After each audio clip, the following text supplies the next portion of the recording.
Welcome, everyone. I am Ronald Spatz, Editor-in-Chief of Alaska Quarterly Review, and I want to invite you to our third annual literary events series. All of our series events are recorded and available on Alaska Quarterly Review's YouTube channel. Please feel free to watch any of our prior programs and to share them. Alaska Quarterly Review is committed to presenting these programs without charge and to showcase vibrant and diverse new and emerging voices and literary events with depth, complexity, and humanity. Before we begin, I want to make a land acknowledgement. Alaska Quarterly Review recognizes the indigenous land on which all Alaskans live. AQR is located in Anchorage, and Anchorage is the Dena'ina homeland. Dena'ina is the language spoken by the traditional, present, and future caretakers of this land. Land acknowledgement opens a space with gratefulness and respect for the contributions, innovations, and contemporary perspective of indigenous peoples and marks our collective movement toward decolonization and equity. Alaska Quarterly Review also gratefully acknowledges the Anchorage Museum for hosting and providing technical support for these events, and the Center for the Narrative and Lyric Arts, Alaska Quarterly Review's 501c3 umbrella organization, which makes this event possible. Last year, in Alaska Quarterly Review's summer and fall edition, we published a novella by Christopher Jansma titled "Like a Bomb Went Off," about the ways that strange and unexpected events, like a neighbor's house exploding, can create even stranger and more unexpected ripple effects. After we asked Chris to read some of the novella for last year's AQR series and the reviews that were so enthusiastic, we decided to adapt the novella to see what would happen when a group of actors gave the entire story a dramatic reading. And we are very pleased to be able to present that dramatic reading today. Christopher Jansma is the author of the novels Why We Came to the City and The Unchangeable Spots of Leopards, winner of the Sherwood Anderson Foundation Fiction Award. He is the recipient of a Pushcart Prize and an honorable mention for the Penn Hemingway Award. In addition to AQR, he has written for the New York Times, Chicago Quarterly Review, Ziziva, The Believer, and Prairie Schooner. He writes popular unfinished business column for Electric Literature, and his work has been noted as distinguished in the Best American Short Stories in 2016 and the Best American Essays in 2014. He's an associate professor of English and director of creative writing at the State University of New York in New Paltz. Now, I'm going to send it over to Chris, and he'll introduce the ensemble of actors, and then we'll begin the performance. Over to you, Chris. Thank you so much, Ron, and thank you as well to the Anchorage Museum for hosting us tonight. I'd like to quickly thank our performers for this evening. We have Charlotte Flight playing the part of Harriet, Jerry Wu playing the part of Fish, her husband, Liz Eldridge playing Amanda, Harriet's friend, and Aaron Ricciardi playing Luis, the neighbor. Liz and Aaron will be playing several other smaller parts as well. And I will be reading the narration, and we will begin. Like a Bomb Went Off, a dramatic adaptation. The neighbor's house explodes. The neighbor's house explodes at 5:05 p.m. Harriet is behind the family station wagon, vacuuming summer's sand out of the trunk. There is an incredible noise, like something collapsing to the ground. She looks up to see a white cloud rising behind the fence. Warm air rushes by like bathwater. There is no fireball. It was like a bomb went off. She'll soon say for the first time, even though it is not like that at all. Pre-foreclosure. Harriet and Fish moved to Westchester from Brooklyn with Clara and baby Theo 2 years before the explosion. The only hesitation is the neighbor's dilapidated house. Fish jokes it is a meth lab, but their realtor assures him it is just neglected and in pre-foreclosure. Later, online, Harriet finds no proof of this at all. Maybe we're all in pre-foreclosure if you think about it. They decide to email the older couple they're buying the house from, asking what they know. The 3 sentences Harriet receives back curl in her mind like a poem. Luis has been there 20 years and raised 3 girls. He has a son still in school. Once, when I was doing some work on the roof, he came over to help hold the ladder. A broom. 10 seconds after the explosion, Harriet is at the top of her driveway. Cars have stopped in the street, which is bathed in shattered glass, the twisted frame of a screen door, and part of a fence. Harriet takes out her phone and dials 911. As she does, an orange sedan begins honking furiously. The sound startles her, a brighter, louder interruption than the explosion had been. A man gets out of the car, face red, waving his hands wildly, and screams, "Get a broom!" Harriet stares at Come the on. man, utterly blank. Come on, lady, get a fucking broom! But she just stands there, unable to process this command. The man screams again, exasperated. With both hands, he pantomimes, pushing a broom in the direction of the broken glass, like she's stupid or something. 911, what's your emergency? But Harriet still can't speak. This man is so angry, so ridiculous, that she simply cannot. The fuck is wrong with you? Flecks of actual spit fly from his mouth. Maybe Harriet considers he doesn't understand what has just happened. This house just blew up. What she means to say is that this is not a problem that a broom will solve. 911, what's your emergency? Hi, I'm sorry. My neighbor's house just blew up? It was like a bomb went off. Fucking get a broom. Man howls one last time. Then, deciding she's useless, he begins to kick at the broken glass and twisted metal with his foot, pushing it with jerking swipes. Harriet turns and looks at the fence, which has been knocked flat over. Through the waist-high grass, she sees nothing, no house, just a heap of splintered wood and cotton candy insulation. Ma'am, did you say your neighbor's house blew up? Ma'am. Yes, I'm here. Yes, it blew up. It's completely gone. There's a heavy slamming of the car door as the man, having decided he's done enough, revs the engine and peels through loudly as if to make his final point. Horrendous, the crunching under his tires, but he gets by. How dare this house blow up when he was trying to drive down the road? How dare he be delayed, 30 seconds now at most? Stuck out there with some lady who can't even get a broom. Faulkner. Not long after Harriet and Fish officially move in, Luis comes smiling over to that same fence during a moment of mutually occurring yard work to welcome them to town. He and Fish shake hands and chat about baseball. Luis apologizes for the sorry state of his yard and mentions his wife in a hospital somewhere. He confesses he just can't keep up with it all on his own. Fish is deeply moved by all this. He's sold. Luis is a good man trying to provide, trying to lead a simple life out here in a world that no longer stands for all it used to. He reads a lot of Faulkner, Fish does, and collects Bob Dylan bootlegs. Harriet remembers she used to like this about him. Fish tells Luis that he works in construction, which is only half true. Fish works in HR at a company that does construction. He used to tell people he was a poet stuck in a desk job, but that won't fly here the way it did back in Brooklyn.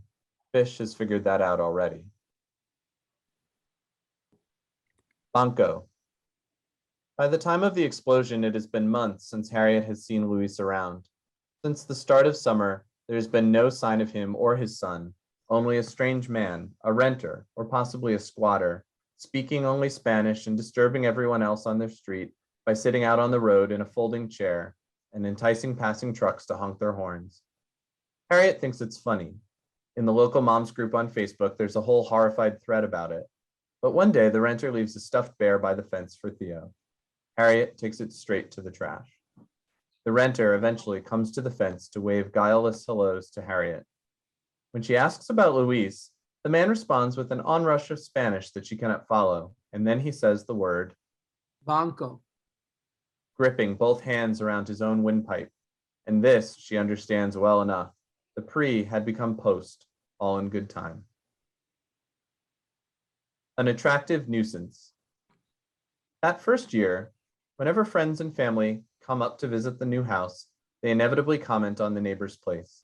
There is much speculation about meth being cooked in there, much talk of it dragging down Harriet's property value, much examining of the backyard, which is strewn with old junk, a rusty swing set, an upside-down riding mower, an aluminum shed with a collapsed roof. In the summer, the grass grows wild all around it, going all the way up to Luis's armpits.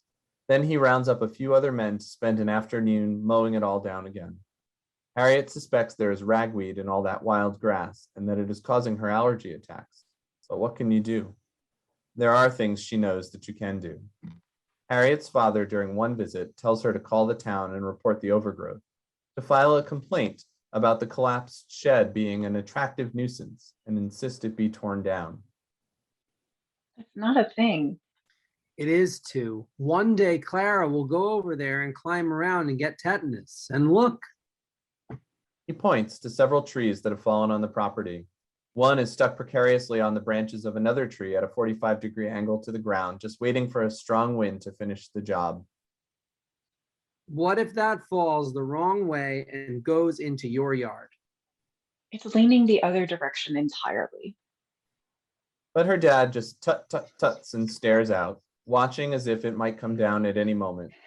She ignores him. She simply cannot bring herself to imagine it is any of her business. Fish agrees. People don't understand the choices that other people have to make in the grips of poverty. He says, as if he knows. But whatever, she agrees with him basically. Not their house, not their problem.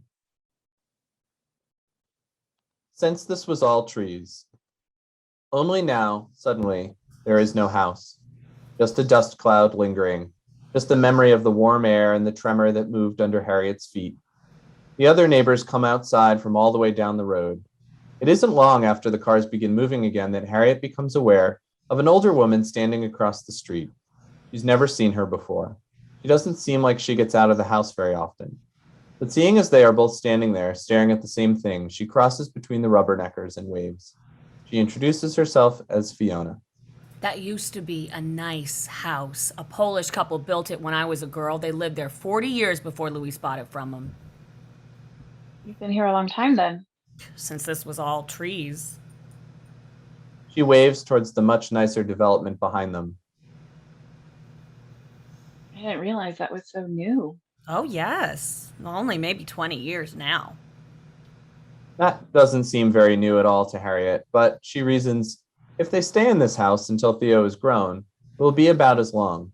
Their own house by then will be 100 years old, if it can make it. Houses, she is coming to understand, are not permanent things. What do you think happened? Lazy son of a bitch let it all go, didn't he? Harriet realizes she is still looking at all of this with a much wider lens than she is. I mean, just now. Why do you think it blew up? Fire trucks are coming now, siren sounds moving towards them, louder every second. More and more onlookers are arriving, clustering to their left and right. I heard someone over there this morning. I bet. That asshole just turned on the gas and walked away. Nobody would do that, Harriet wants to say. Louise certainly wouldn't. Not when he knew that she and her family, her small kids, were right there next door. There's a crowd now, watching the firemen put on their boots and unroll long hoses, though there's no fire to put out, so they remain flat and limp. Meth lab. That's why there was no fire. Since when is everyone such an expert on meth labs? There's a TV show, Harriet knows, Fish likes it, about some ordinary suburban dad who secretly becomes a drug kingpin. The other day, when that storm hit, I saw the house get hit by lightning. Screwed up the wiring inside.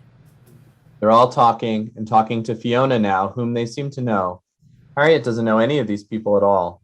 She feels suddenly like some random bystander. She explains it to someone. That's my house right next to it. I was outside when it happened. It was like a bomb went off. Voicemail. Harriet realizes that the fire trucks are going to block her driveway if she doesn't hurry. She rushes back to the station wagon, still parked behind the house, trunk still open and the engine running to power the portable vacuum cleaner that is going inside. She yanks the cord out, closes the trunk, and guns it out of her driveway just before a ladder truck gets in the way. As she heads to gather Theo from daycare, she leaves Fish a voicemail. Hey, hon, it's me.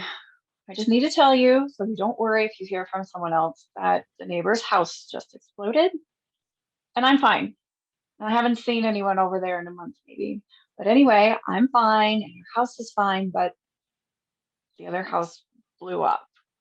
It was seriously, it was like a bomb went off. I was standing right outside when it happened. I'm getting the kids now, and we'll meet you at the train station. We'll grab some pizza. Give me a call when you can. Cold, dark matter. 15 years before the explosion, Harriet is in London. It is the last free summer of her life, she knows, even then. She's just received a degree in elementary education after abandoning her fine arts major. Fish and 3 guys from his dorm are doing a month-long escapade, following Bob Dylan through a dozen stops on his never-ending tour, from Northern Ireland all the way down to Italy. A month of backpacking with the subterranean homesick aliens does not appeal to Harriet. The way she sees it, when she and Fish move to the city in September, they'll be around each other all the time.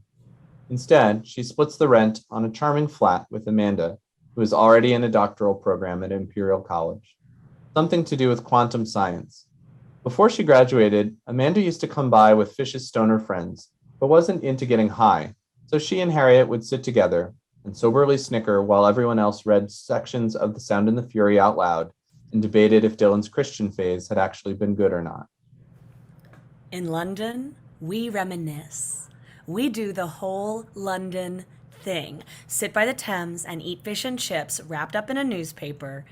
We drink pints of ale. We take a bus to Stonehenge. During the weekdays, when I'm busy at the lab, Harriet strolls around by herself. I visit museums, and I'm heartened to find I can still appreciate Bacchus and Ariadne and some J.M.W. Turners without imagining that I myself will someday paint something on that level. Heartened to find it is even more enjoyable to just be there with sunflowers and self-portrait with 2 circles and not have to be deconstructing them. I've made my choices, and it's fine if Fish wants to pursue his whole musician poet thing. Scribbling down his own lyrics doesn't seem to ruin Dylan's songs for Fish, but for me it would. I like to be able to step back, to just be under their influence without being under an influence.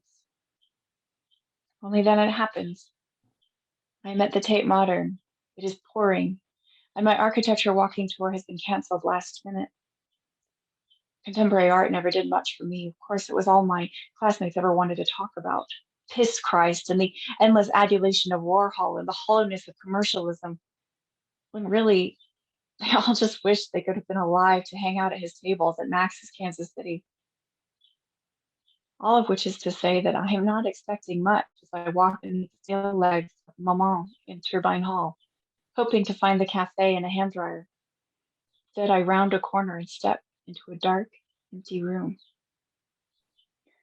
Only it is not entirely dark or empty.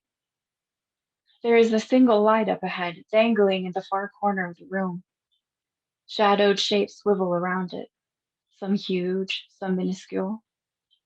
It takes me a moment to identify them as bits of damaged wood and other half-incinerated materials, and that they are moving gently in the air, suspended on threads that must be there somewhere. It's an explosion, frozen in time, a big bang billions of seconds after.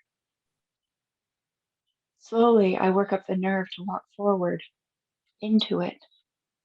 The room is cool, but I feel like it should be hotter nearer I go. Soon I am right up against the outermost particles, and if I was not so terrified, I know I could reach out and tap one, sending it into a gentle rotation. Looking closer, I see that there are things in there. Not just shrapnelled wood and glass, but the charred leg of a child's doll, a shard of a china plate, a melted rubber wading boot. There is the quietest click-clacking As bits and pieces of the blast cloud tap into one another, they pirouette around. Sparks of white light dance and flash out to the darker parts of the room. Art, a teacher of mine once said, is man's way of defeating the relentless arrow of time. Every painting, some reclamation of memory, some permanence making of the fleeting, pure imaginary. Sculptures edifying, photographs capturing milliseconds, films preserving the illusory flow of it, time. But never before that moment had I felt it really. Time. What it means to be submerged in nothing but potential energy. She tries later to tell Amanda about it. Old Dark Matter, the piece is called, by British artist Cornelia Parker. According to the audio guide, Parker had been doing a series inspired by cartoon deaths, things run over by steamrollers and tied to train tracks. She'd taken a small shed and packed it with dolls and kitchenware and all kinds of other domestic odds and ends. And then she'd arranged to have the army blow up the shed in the middle of a field somewhere. Afterwards, she'd collected every bit and set about recreating the explosion there in the tape. What's that mean? Is dark matter really cold? Well, whatever dark matter is, it is probably the same temperature as the rest of space, about negative 459 degrees, just a hair above absolute zero. How do you not know what dark matter is? Haha, no one does. It's just what we call all the mass in the universe that we know exists, but we can't find. But we're working on it. Give me 20 years, and maybe I'll have an answer for you.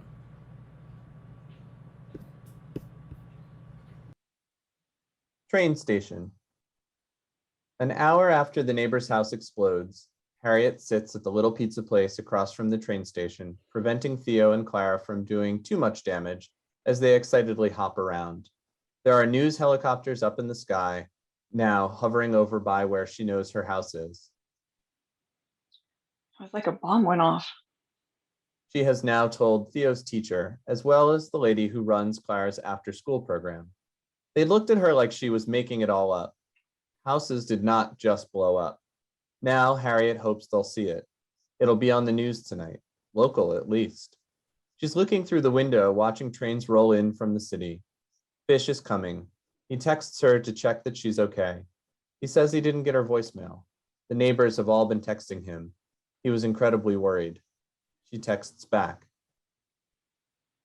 I left you a voicemail. Why didn't you call? I was in a meeting. Next time, send a text. Oh, okay. Next time the neighbor's house blows up, I'll do that, she thinks. I was in the car. I'm glad you're okay.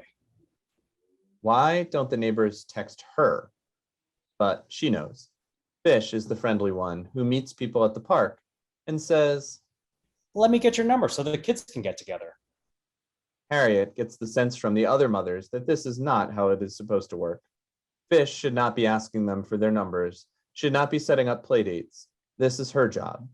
Their husbands, Harriet suspects, won't love seeing Fish's number in their phones. They're always asking him, What's your wife's name again? and Harriet doesn't love the thought of all their numbers in Fish's phone. Mary's mom, who then just becomes Cheryl, and then Benny's mom, who just becomes Katie. It is a problem. Harriet knows this. But she never thinks to ask when she sees people at the farmer's market on Saturday mornings. Back in the city, it was always just, Hey, will you be around tomorrow? Let's get something on the books. and that was all that needed to be said. It was enough that everyone wanted something on the books. Here, they actually whip out their phones and start rambling on about all the activities their children are in every day and how stressful it is, and ask rhetorically when they are supposed to get their nails done. They always seem to be done, Harriet notes. They want you to ask them to go get manicures. But I hate getting my nails done. Painted up and polished, they never look like they belong to her. Who wanted to walk around with someone else's hands all day? Just then, someone comes over from the counter at the pizza place.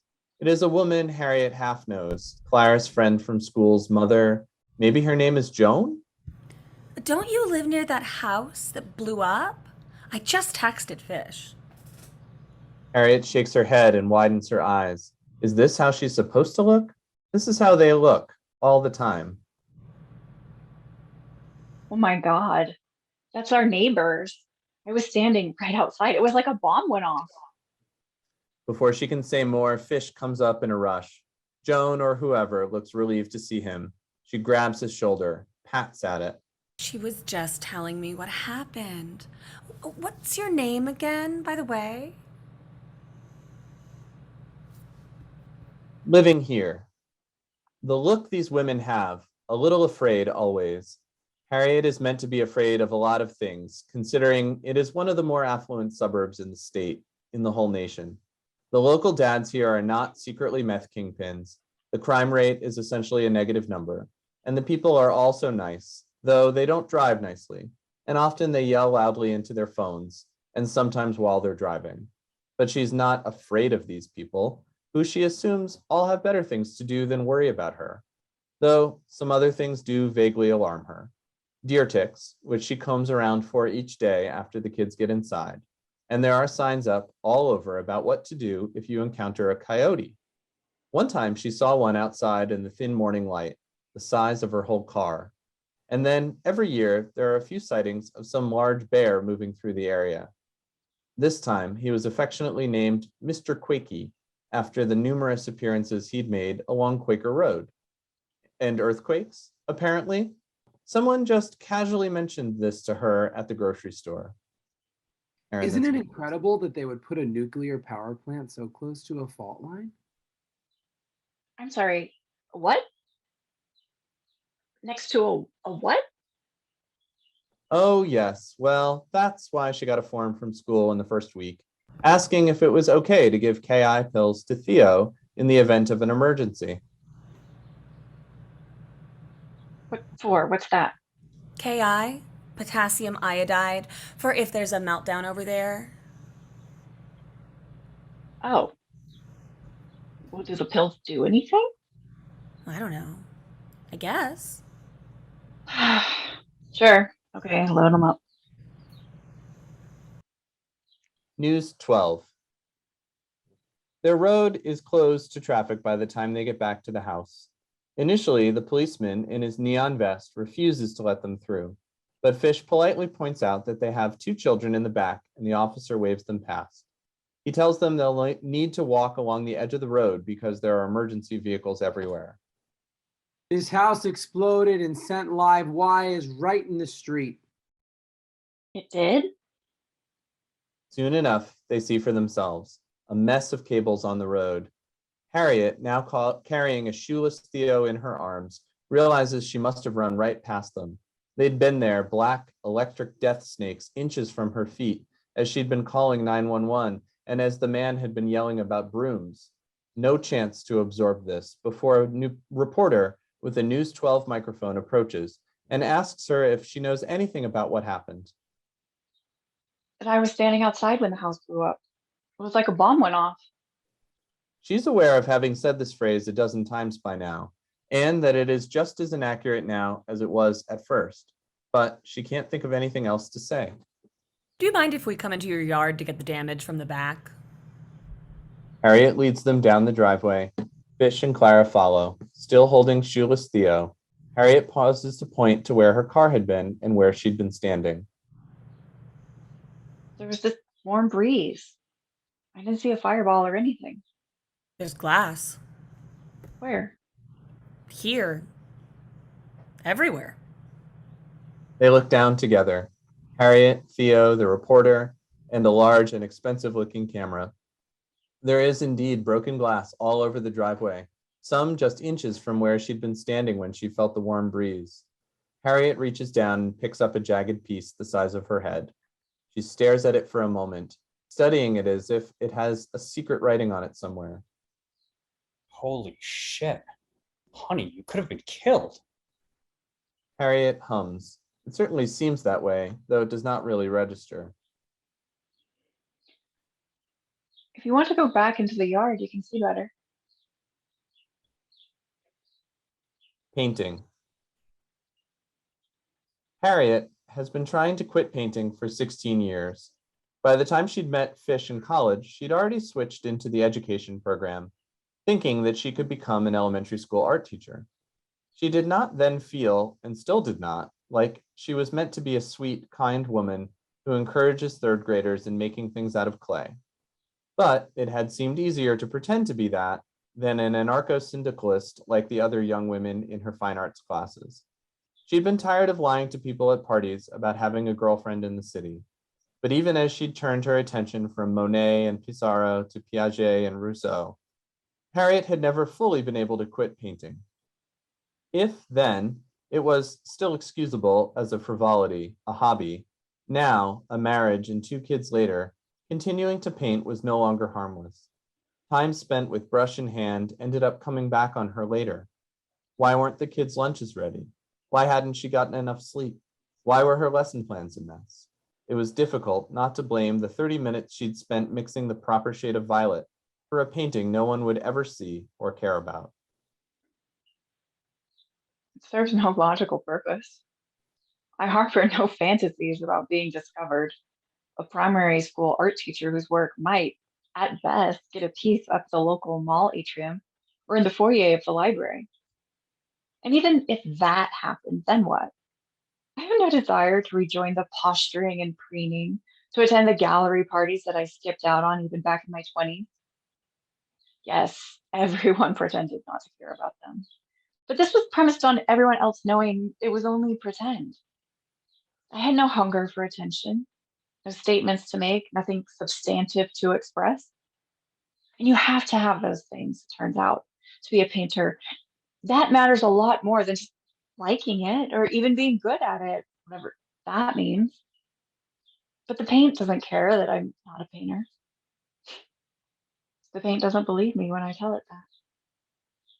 She wishes it were as easy as it is for Fish.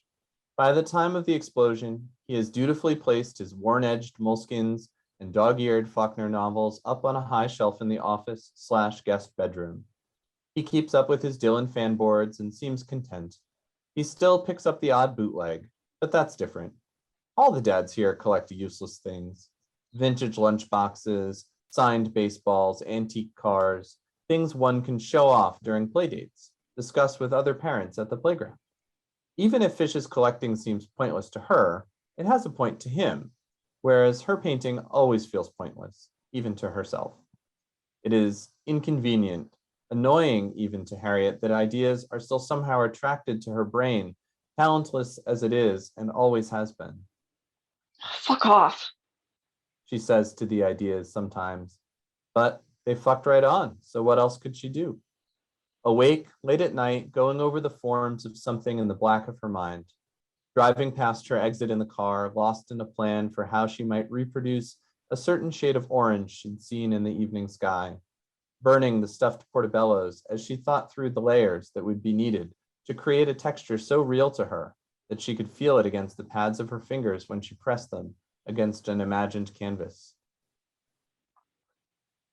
Every few weeks, I take my paints and things down to the boiler room down in the basement and set up an old easel right there in the hot water heater.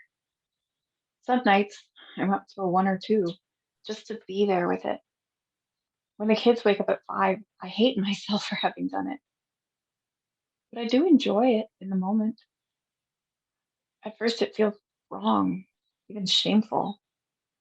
Then slowly, it becomes not tighteningly good and exciting in a way that hurts my chest, which I savor for as long as I can before reality intrudes. Before it all comes out misaligned, colors too flat, the whole thing unpleasing. And I wrap it up and stick it back behind the oil tank, telling myself I'll return to it in a few weeks when I have more time to focus. And the desire goes away for a little while. Dr. Landrew. Harriet and Fish haven't slept together since the explosion 6 months ago, and honestly, before that, it had been sporadic at best. They start going to couples counseling. They've been strained around each other. There have been tears. It is easy to find things to blame for it. The kids each up twice a night, His father's been sick. The school where she teaches is mismanaged. Money, as always, is tight.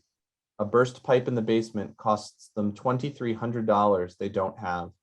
And though the plumber tells her it has nothing to do with the explosion, that this just happens in a house as old as theirs, Harriet can't stop imagining what else is about to give out on them.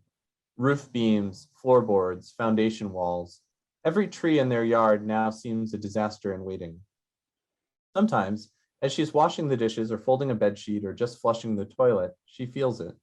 A moment passing in which everything could be blowing up all around her, all of it. And then it doesn't, and then it hasn't. And she goes back to whatever she'd been doing, feeling just a little sick inside. What are you really fighting about? Dr. Landry will ask them a few times each session. Each time they come up with different answers, but they're all still wrong, Harriet knows. They're really fighting about how after building this whole life together, somehow now they're each wandering away from it in opposite directions. Fish tells stories about his working class upbringing, and Harriet has to bite her tongue, not to point out that his father was a software engineer, not a coal miner, and that they had a house in Cape Cod. It was my grandmother's and mostly a rental property. We were only ever there 1 or 2 weeks a year. Harriet might be better off if she invented her own tragic backstory, but she only has tragic front story at her disposal. Her parents are still married. They loved and provided for her and her 3 sisters, who all still get along and don't seem to harbor deep wells of antipathy for one another. They're all, like her, settled down, supposedly satisfied with child rearing and committee work. But who cares? That's everyone she knows now. That's nothing special. So she just sits there in Dr. Landry's office, thinking about all the bits of wood and boots and doll parts hanging in the room at the Tate Modern, one of a kind and powerful, which is all she wants to be. Insurance. Homeowners insurance covers the resealing and repainting of 3 rooms. Harriet spends a few hours at an approved paint store 3 towns over, picking out swatches in soft pinks and blues. Fish is acting like this is all quite a boon. Fresh paint, fixed crack, new medicine cabinet, win, win, win. They stay in a Marriott 30 minutes away for a weekend while the painters do their job. This is covered too. Plus, there's a stipend for their food. So they go to a Chinese restaurant nearby and eat their fill. Harriet still can't quite believe it. Someone else's house blows up and you get new paint, Chinese food, and a weekend at a hotel in White Plains? God bless America. The biggest job is to clear the glass. A team of landscapers spend an hour or 2 with massive leaf blowers, flushing 1,000 tiny shards of glass off their side porch. But the lawn is another story. About half of it is covered in shards of glass. She and Fish have gotten the largest pieces already. But as for the rest, they'll never be able to be sure it's all gone. With kids running around her feet and all that, the advice is to rip up the top inch of soil and lay down fresh sod. Sod. Like all new grass? They bring it in big rolls. How does he know these things? Harriet again longs for a proper city and an apartment with a super who attends to things like cracks in paint and sod. The insurance company agrees, and so the men come back a week later and tear up the lawn with long spades. In an hour, the left half of the lawn is a brown patch of dirt, and then the men unroll fat spirals of fresh grass, fitting them together like tiles on a bathroom floor until it's all green again. Although not the same shade of green. The new grass is a darker, almost hunter green, and neat and uniform, whereas the old grass is brighter, a Kelly green, and still run through with unruly clover and wildflowers and other meadowy things. Harriet has always loved its nonconformity out there. Now, her lawn is a 2-toned rectangle, like a tipped-over Rothko. It'll even out eventually. Which will win, she wonders. Sleepover. After the bathroom is cleaned up and the engineer's finished with his report, Harriet decides they can't stay the night in the house without power, and all the trucks outside and the men shouting under their floodlights as they work. A utility pole has been blown in half, snapped like a twig. Sleepover at Freddy's? Theo can't be around all those cats. What about Patty and Jim? Clara and Genevieve aren't friends anymore. Clara called her squid butt or something. Fish's face twists with a glee he cannot stifle. He loves when Clara comes up with these things. Didn't she love him once for being so childlike? She can only half remember. Her phone buzzes, the first time since the explosion, aside from Fish's texts, a number she doesn't recognize. Hey, did I see you on News 12? Are you all right? Harriet assumes it is one of the other mothers and texts back. Crazy, right? We're fine. It was like a bomb went off. Can I do anything? We lost power, so we're just looking for a hotel or something. There's not even a pause. Come stay here. I've got 2 guest rooms. It's too late for Harriet to admit she doesn't know who the number belongs to, so she texts, My planner is in the house. Where are you? In a moment, she gets an address she doesn't recognize, just a few towns over. Who does she know in Elmsford? No one comes to mind. But they're only 10 minutes from there, and Clara needs a bathroom, so Harriet plugs it all into the GPS for Fish. Soon they pull up in front of a house that Harriet has never seen before. Is this Sarah's new house? Harriet doesn't know who Sarah is, but she can't admit that either. You'll see. Come on, let's go. Theo unbuckles, squirming like crazy, and Harriet jumps out to run him up to the door before he has an accident. They take the wide flagstone steps 2 at a time as Fish lags, still extracting Theo from his car seat as the girls ring the doorbell. There's a shadow behind the glass, and then the door opens. It is Amanda. Oh my god. God. I gotta pee. Amanda quickly points the boy toward a nearby bathroom, and Harriet hugs her old friend. I haven't seen you since London. I didn't realize how close you were. Fish arrives with Clara in tow, hand out to deliver the perfect pump. Do we know each other? Harriet slaps Fish, pretend playfully on the chest. It's Amanda from college, from London. She says, as if this had all been a big surprise she'd planned. I'm an idiot. Amanda, how are you? Urinating. About a year after the explosion, Harriet looks out the bathroom window one night and sees Fish urinating off the side of their deck. He stands at the railing, feet set apart, hands at his crotch. The arc of the pee is higher than she'd have thought. In the moonlight, she can make out his serene profile. Why wouldn't he just come inside and use the other bathroom? She's horrified and grossed out and considers confronting him about it when he comes to bed. As he changes into his pajamas, she wants to say, Pee on anything odd lately, Fish? but she doesn't. After bedtime. It is already late once they've settled in at Amanda's house, so Harriet directs the kids to brush their teeth and get to bed. Fish takes them into a guest room for a nighttime story. Harriet is glad to be able to catch up with Amanda in her pristine white living room with the softest, unjumped-on couch cushions she's ever felt. Harriet moans as she sinks back. I want this. Ooh, Pottery Barn, I think. Cocktail. I seem to remember that word from another life long ago.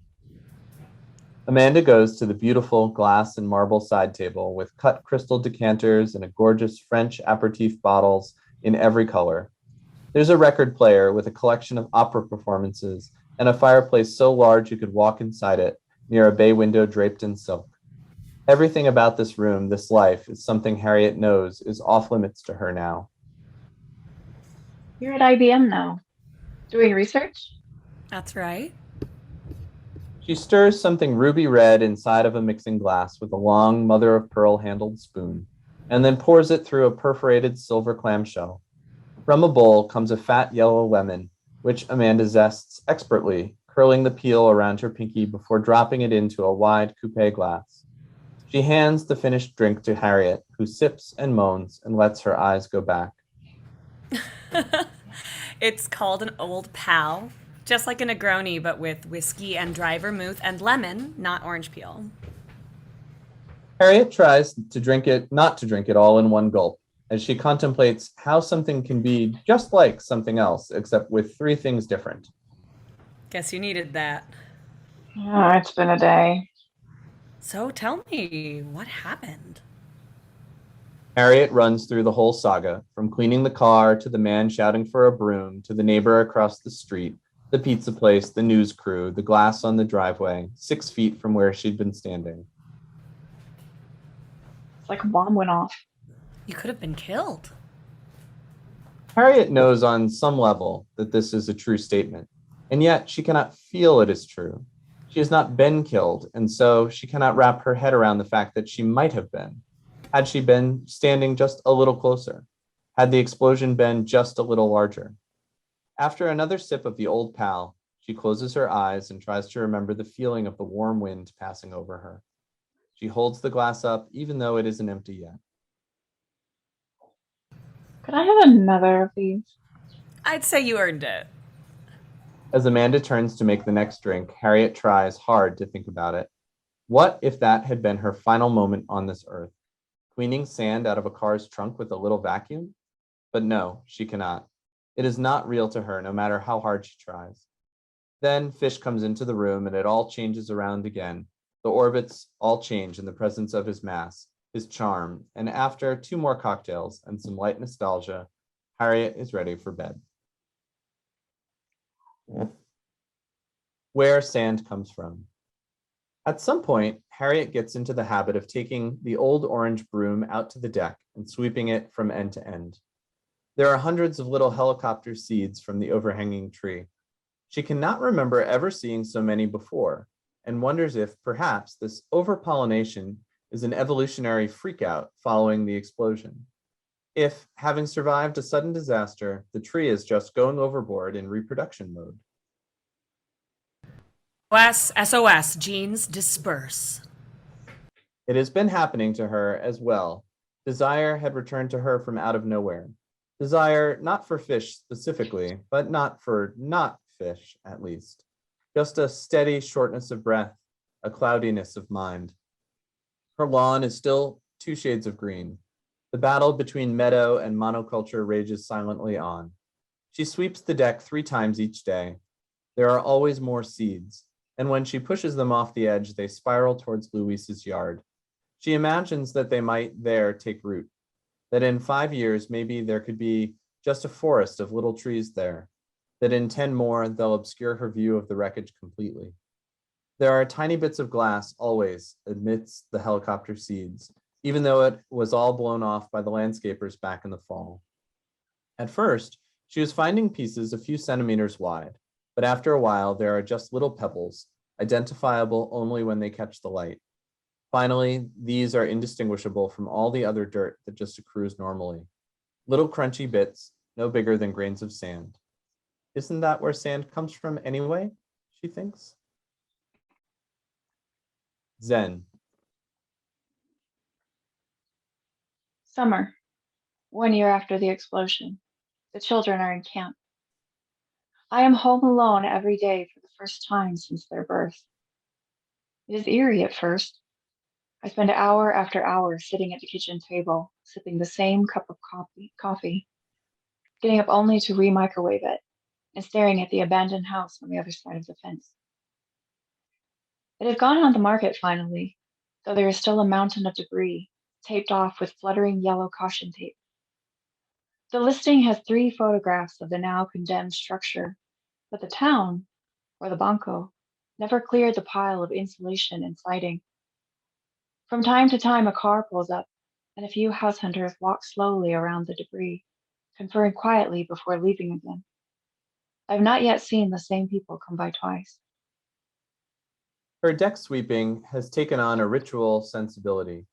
It summons a calm that she hasn't felt since even before the explosion. Looking down at the spotless deck, she feels her breath lengthen. Her pulse slows. The clouded waters inside her head part. Then, one day, she carries her art supplies up out of the boiler room and sets them out on the deck. I find that I can concentrate on painting for an hour, maybe 2, right after sweeping. After a week, I am going a whole morning with brush in hand. I I begin by redoing a few of the old pieces from behind the oil tank. Then I find myself painting new shapes on new canvases, mixing new colors, playing with new brushes, and laying new lines. Some days I can barely get them all back down in the boiler room before Fish gets home.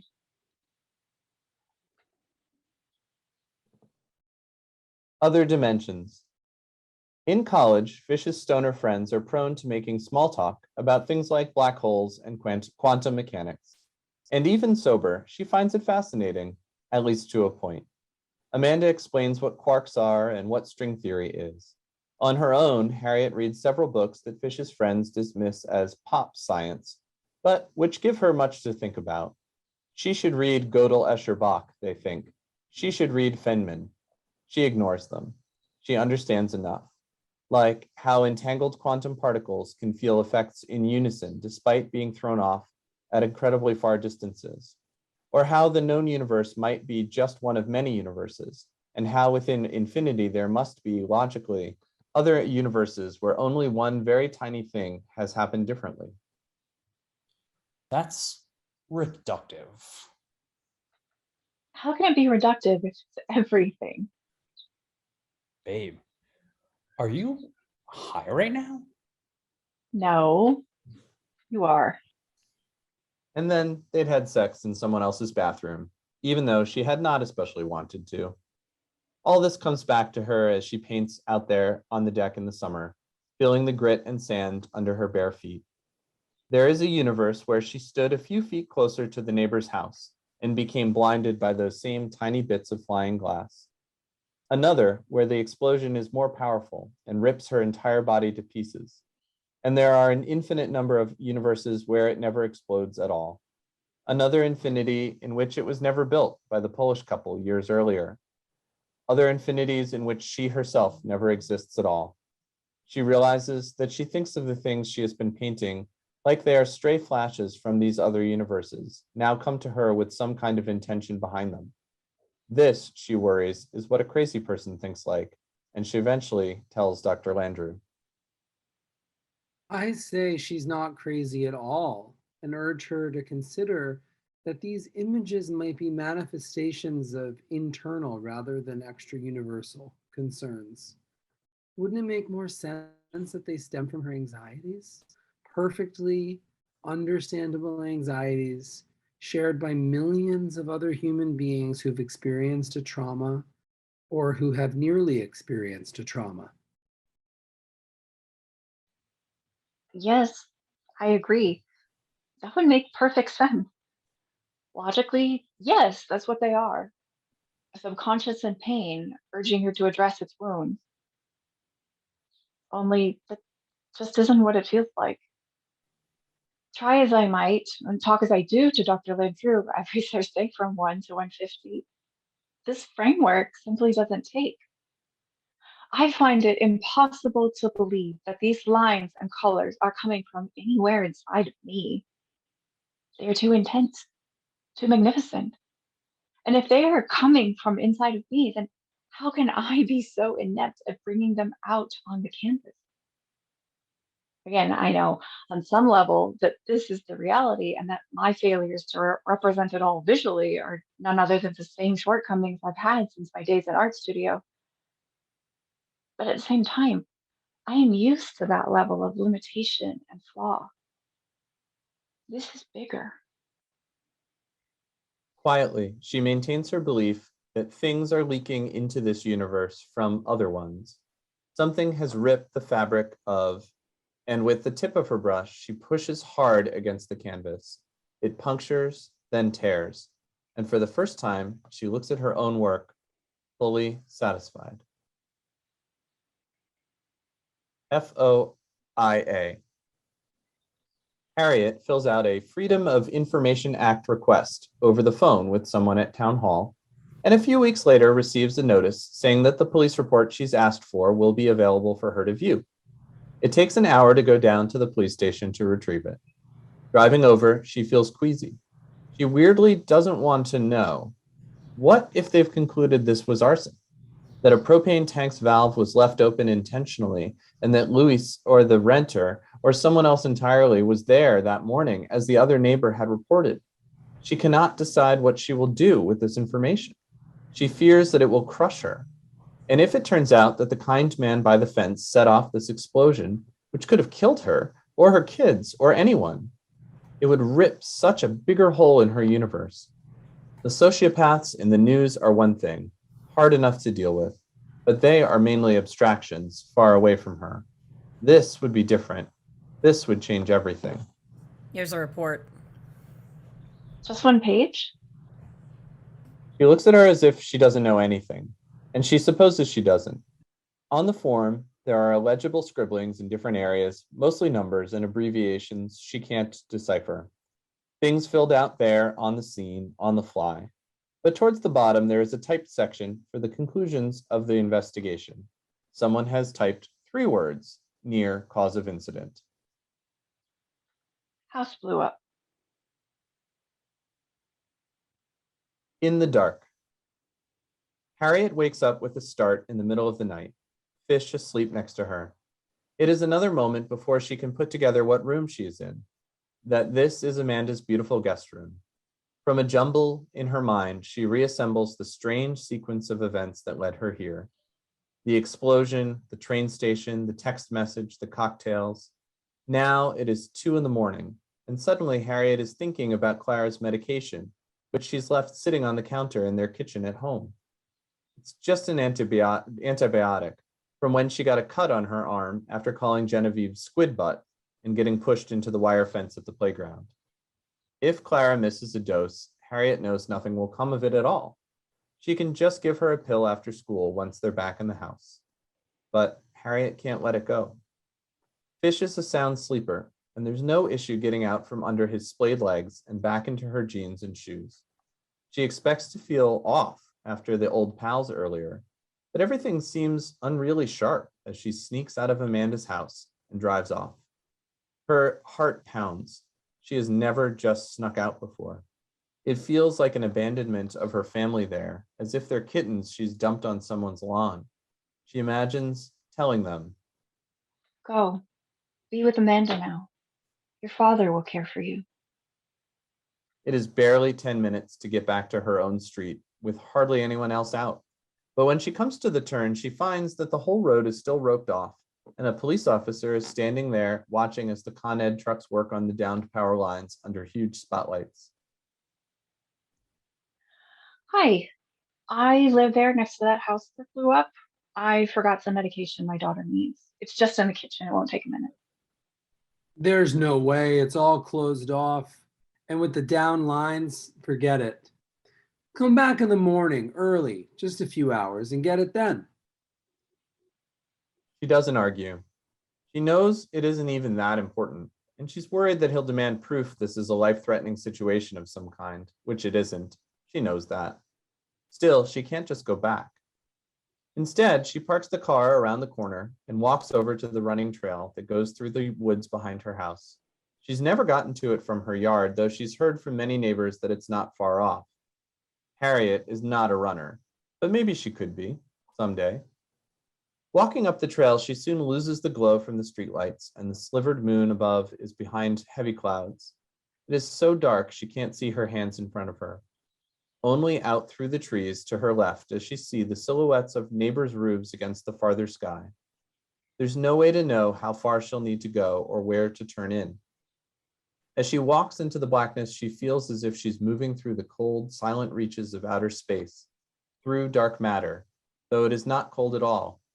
And the night forest is alive with the operatics of the late summer's cicadas. No, she is not walking through nothingness, but muchness. Life is all around her, and so too, perhaps death.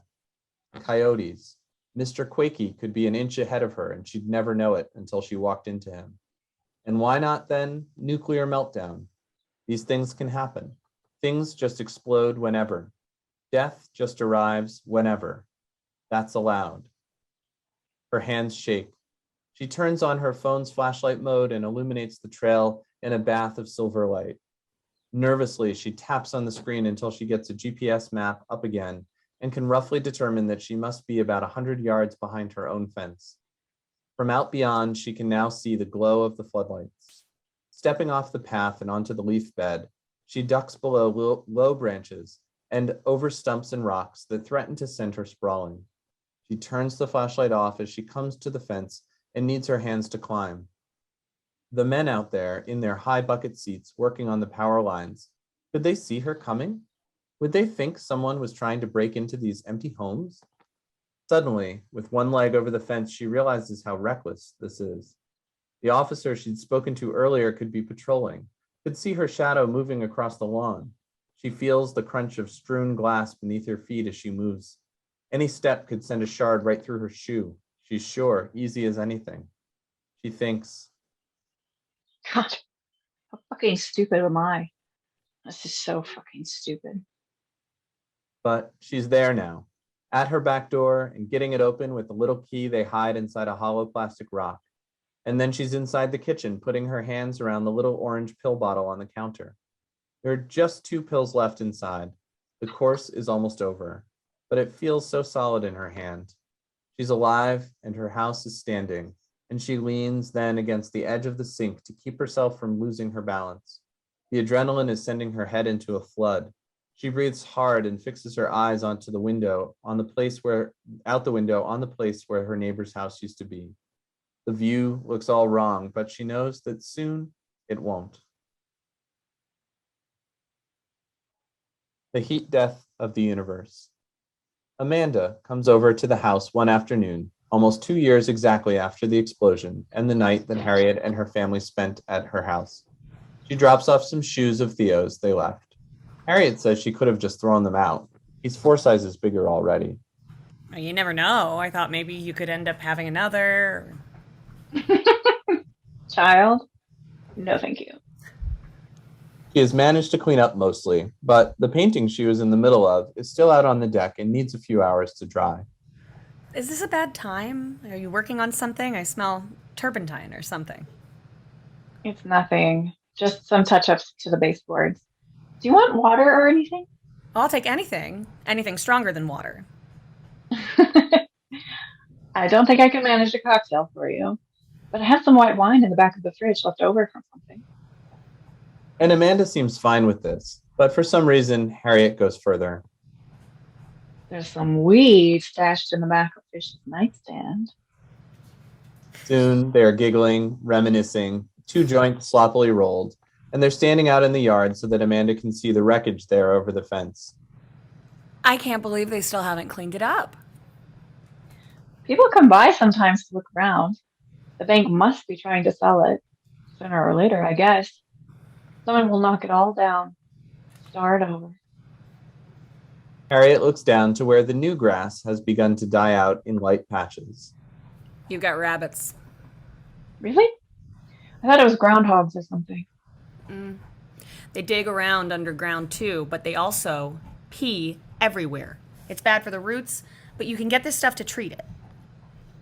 Harriet points to the old grass, the more diverse and interesting and non-homogeneous clovers, and says she's hoping that it'll spread into the dead spots and even out eventually. Amanda seems to like this plan. I'm glad you're not one of those lawn people. When I heard you were living up here, I thought you'd end up turning into some Stepford wife. I'd be like the lady they all eat for fuel or something. What about you? No kids to destroy that beautiful house of yours? It is a loaded question, the sort she hates from the other mothers, but she feels like Amanda won't take it that way. I've never really seen the point. No offense. I'm taken. I'm not always sure I do either. I work all the time, you know? And I'm not very loving. That's not true. I don't mind it. It's just not in my DNA. I'm fine with that. Harriet is happy to hear it, really. It's the first honest thing she thinks she's heard another woman say to her in 4 years even. Hey, back in London, maybe you won't remember this, but one time I asked you about dark matter and what it was, and you said, give me 20 years and I'll tell you. You remember that? I do, actually. Well, hasn't it been about that long? Has it? Ugh, I guess it has. Any closer yet? Yes and no. How do you even know it exists if you don't know what it is? Well, they've done these calculations based on what we know about the Big Bang and all that. And they come out showing that the universe ought to have like 85% more mass than we've ever observed. Otherwise, it should all just be getting ripped apart. So dark matter is what keeps the universe from blowing up. Well, the universe is blowing up. But dark matter explain why it's happening so slowly, relatively. Otherwise, nothing would even exist at all. What do you mean the universe is blowing up? Ever since the Big Bang, right?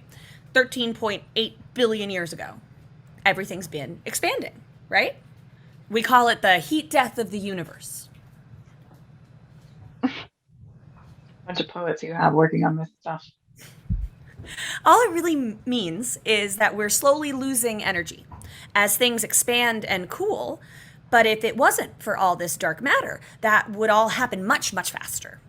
Whatever it is, it's probably one of the only things keeping reality in place as we currently grasp it. Harriet nods. She thinks this all makes sense. She's also a little high. What's that?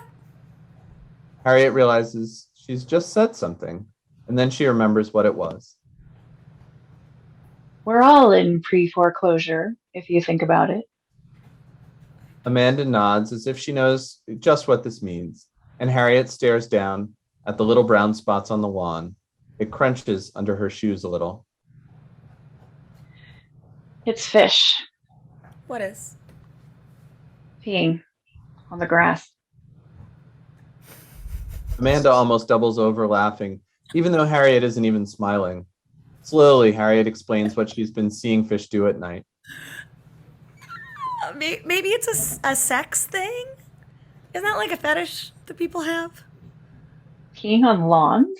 Well, no, on other people. Harriet shudders and gags, and Amanda holds her hands up. I mean, I don't know. I just know that's a thing for some people. Fish and I never have sex. Well, almost never. And a lot of times when we do, we can't, finish. Well, that sounds like a problem. Harriet sighs. She says she guesses so, that it isn't like she's been clamoring it for it either. We're sort of out of my wheelhouse. I mean, I haven't been on a date even in like 5 years. Well, maybe I can set you up with someone. There is still a few eligible bachelors from our city days looking to settle down somewhere. I like women. I mean, not very often, obviously, but when I do. I'm so sorry. I never knew. Are you sure that isn't something you're painting up there? She points off to the deck, where, at just the right angle, there is a way to see the painting that Harriet has left drying. They walk up together, and Harriet, embarrassed all over again, shows Amanda the latest painting, a mostly black canvas, ringed in radiating fragments of light and color. The single rip in the center which completes it. Amanda studies it for a long time. She looks at it from the back and then from each side. Can I buy this? No, No, I can't buy it? no. I mean, you don't want to do that. I do. I want to hang it in the living room above the bar. Don't you think it would look good? Harriet doesn't know how to thank her. It is a bigger compliment in some ways to be on a wall in that room she still dreams about than to be in any gallery in Soho. They settle on a price that humiliates them both as little as possible, and then Harriet wraps it with Clara's roll of art paper. I hope things get better with fish. I do too. Harriet agrees, and the sentiment comes as a surprise to her too, but she does. I really hope he doesn't want to pee on you. Then laughter everywhere at once, brilliant soundings of it sailing off into the air and echoing off the wreckage next door and coming back to them again. Prospectors. One day, Harriet is out there sweeping when she hears someone over in the other yard. They come and go, still, these 21st century prospectors. But when she looks over, she sees it is not some young couple up from the city or another pair of bankers looking to invest. It's Lewis, standing there waving cheerfully at her, just like the day they'd moved in. Where have you been? I went to stay with my cousin 3 hours north. I saw you on the news. Yeah, it was a real mess. Luis shakes his head sadly, looking out over the rubble he'd once called home. Harriet wants to scream. Did you do this? Did you blow this thing up at me? I wanted my children to live here someday. I feel like I've failed. No. She reaches a hand over the fence before she can stop herself.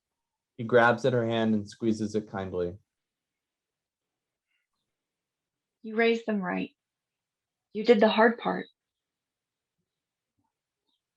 Luis says he supposes he has, and then walks behind the crumbling rear deck and is gone. When will I be blown up? It is late when Harriet comes to find Fish in bed, reading. She sees with unanticipated delight some Faulkner. It's the first time she's seen him open one of those books in 4 years. He sets it down on the night table as she enters and stretches. He smiles at her in a way she thinks he hasn't in a long time.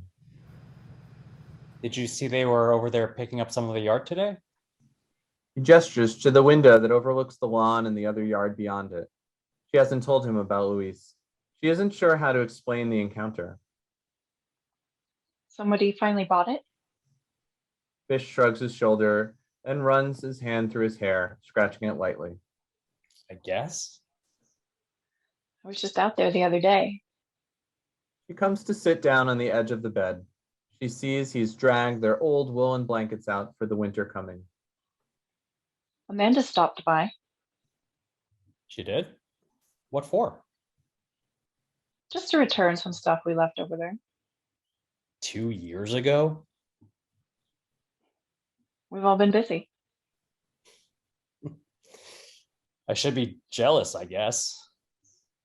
Of Amanda? She always had a thing for you. You know that.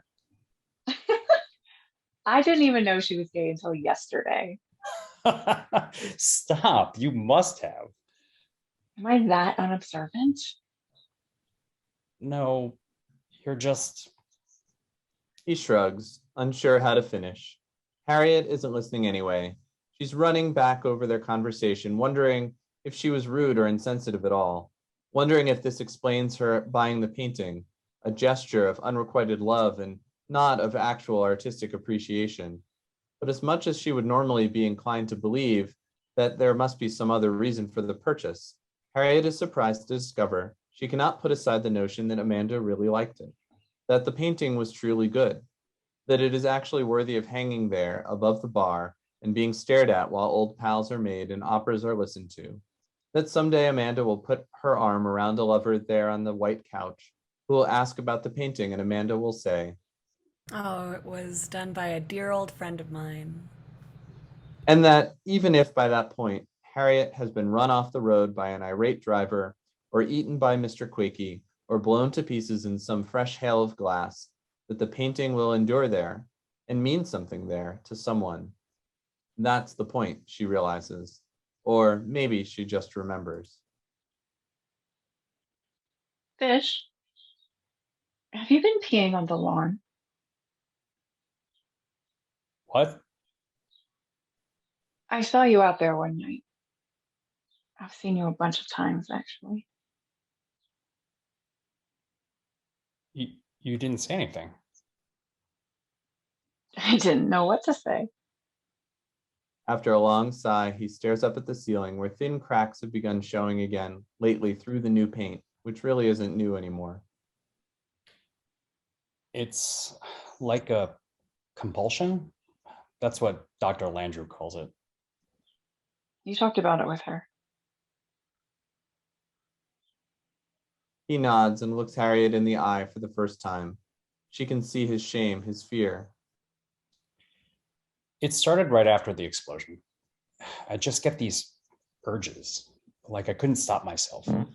The bathroom would be right there, and she'd say it's a redirection, that I'm that I'm trying to dominate the other house. Like, I don't know, my lizard caveman brain got activated or something. Like it tried to kill you. And so I don't know, this is what I'm doing to get back at it. You're peeing on the house to avenge me. Fish shrugs, clearly not sure he's made the right choice in confessing. It's gross, I know. I swear I always wash my hands after. But it doesn't seem gross to her anymore. It makes more sense than much else has in the last 2 years. She moves across the bed and takes his slouched form in her arms. Fish kisses her slowly on her neck, below her ear. She feels something in the pit of her stomach that she's been holding in for all this time. You don't want to pee on other stuff though, right? Like what? Specifically me, right? He breaks into schoolboy laughter, desperately shaking his head. He's crying, happy. No, not at all. I definitely do not want to do that. Okay. That's good. I'm sorry. I really am just so embarrassed. That's okay. You don't have to be. They kiss. Things progress. Fish rises to the occasion. She does too. The timing is right. The children stay asleep for once. And there in the dark, she sees flashes of light and joy, circles of color. And after, she wants to sleep, but in the dark, to the sound of Fish's near instant snore, she is unable. After a while, she gets up to use the bathroom, and there she finds another Faulkner resting upside down on the radiator. Not a novel, but a biography. She lifts it, and feeling the warmed pages, reads about the speech that Faulkner delivered in 1950 at the Nobel Prize banquet. It is just 4 paragraphs long. A few lines catch her eye. Our tragedy today is a general and universal physical fear so long sustained by now that we can even bear it. There are no longer problems of the spirit. There is only the question, when will I be blown up?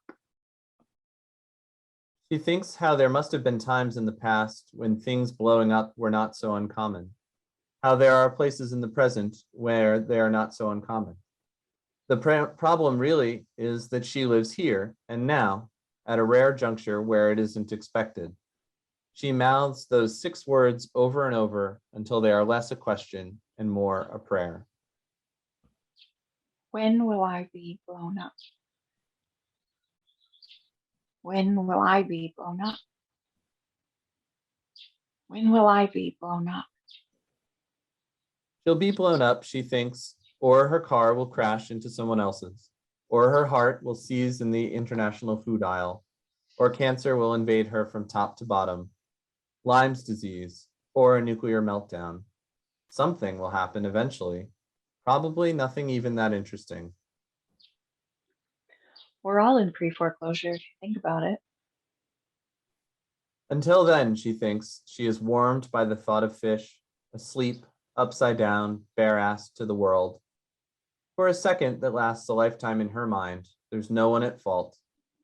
As quietly as she can, Harriet comes down the stairs. The children are such light sleepers.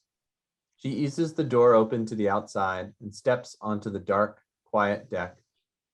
It is a warm night, and the darkness is full of cricketing and the brush of leaves in the breeze.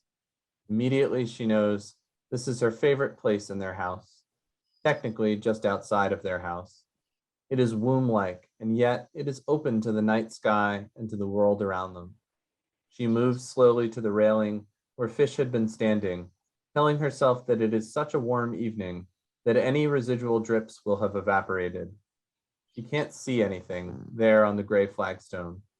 She lifts her head, trying to match the angle of his gaze from earlier. Out there in the night, she can see the neighbor's yard, the fallen trees, the rusted shed. It is all half lost now in the fresh summer growth. A green that covers everything like a blanket. She sets her feet a little apart and feels a little sandy grit under her toes. She moves her hands lower, trying to recreate the same pose Fish had before. She does not have to pee and cannot anatomically do what he's been doing, but she imagines it, sending a sparkling stream out into the night. The breeze pushes around her like she is standing at the bow of a great ship. She feels like a seafarer, a ship captain. The green blanket has turned to an emerald dark rolling sea. She and her house are perched atop a great wave, high up above the rest. She feels a sharp pang of helplessness, as if she is strapped in on a roller coaster ride that has just reached the top of its track. But there is no drop. This is a moment frozen in time, and she is overcome and powerful, even more than before. There's a primal pleasure to it, a dominating forcefulness, a simple, pure fuck you to it. Try to kill me and my family and damage my home? Take that. She feels cool. Gone suddenly is that low boil of rage she has been feeling so long. Inside, she washes her hands at the kitchen sink, even though they are not dirty, and she climbs back up the stairs and into bed beside Fish. He'll never know. And the secret of this moment dwells inside her chest and becomes a sleepiness that soon carries her away.